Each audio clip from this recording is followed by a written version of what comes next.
Welcome to 201 Marion Street, East Boston. You're super close to everything, great location, and now we're going to show you the inside of this beautiful 2-bedroom condo. Come on in and check out this bedroom. Here we are in the first bedroom. It's set up as a living room, has a closet. You could use it as a bedroom, a living room, an office, or a guest bedroom. You have central air, new windows, and the whole place has been completely renovated. Here we are in the second bedroom. It's also good size, super high ceilings. As I mentioned, you have central air here and a good sized closet right over here.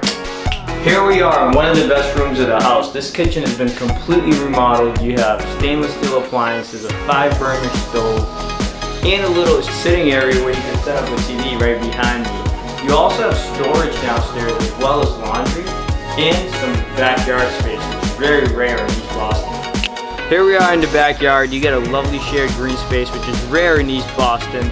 Make sure you check out the website for more details about this condo, www.dna-realty.com.